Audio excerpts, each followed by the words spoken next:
കോഴിക്കോട്ടെ real estate വ്യാപാരി മാമി എന്ന മുഹമ്മദ് ആട്ടൂരിന്റെ തിരോധാനം അന്വേഷിക്കാൻ ക്രൈംബ്രാഞ്ചിന്റെ പ്രത്യേക സംഘം.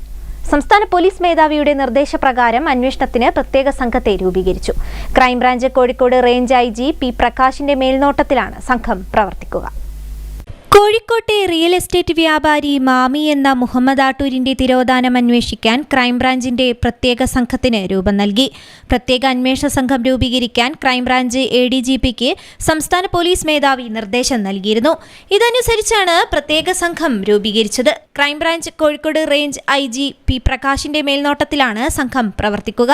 കോഴിക്കോട് ക്രൈംബ്രാഞ്ച് DYSP പ്രേമനാണ് അന്വേഷണ ഉദ്യോഗസ്ഥൻ. കോഴിക്കോട്, വയനാട് ക്രൈംബ്രാഞ്ച് യൂണിറ്റുകളിലെ ഡിറ്റക്റ്റീവ് ഇൻസ്പെക്ടർമാരായ Sharon CS, Ratheesh Kumar, Abhilash, Sibi Thomas എന്നിവരെ കൂടാതെ കോഴിക്കോട് ക്രൈംബ്രാഞ്ച് SP-യും സംഘത്തിലുണ്ടാകും. സംഭവവുമായി ബന്ധപ്പെട്ട് നടക്കാവ് പോലീസ് സ്റ്റേഷനിൽ രജിസ്റ്റർ ചെയ്ത കേസ് ക്രൈംബ്രാഞ്ചിന് കൈമാറി. ക്രൈംബ്രാഞ്ച് ADGP H വെങ്കിടേഷാണ് പ്രത്യേക അന്വേഷണ സംഘത്തിന് രൂപം നൽകി ഉത്തരവ് പുറപ്പെടുവിച്ചത്. മാമിയുടെ തിരോധാനത്തിൽ ADGP MR അജിത് കുമാറിനെ ആരോപണ നിഴലിൽ നിർത്തി PV അൻവർ MLA രംഗത്ത് വന്നിരുന്നു. പിന്നാലെ കേസിൽ CBI അന്വേഷണം ആവശ്യപ്പെട്ട് മാമിയുടെ കുടുംബം ഹൈക്കോടതിയിൽ ഹർജിയും നൽകി. ഈ ഹർജി കോടതി പരിഗണിക്കാനിരിക്കെയാണ് പ്രത്യേക ക്രൈംബ്രാഞ്ച് സംഘം രൂപീകരിച്ചത്. 2023 ഓഗസ്റ്റ് 22-നാണ് മുഹമ്മദ് ആട്ടൂർ എന്ന മാമിയെ കാണാതാകുന്നത്.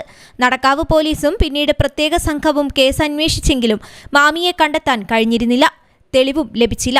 ഇതിനിടയിലാണ് അൻവറിന്റെ ആരോപണങ്ങളും കുടുംബത്തിന്റെ ഹർജിയും വരുന്നത്.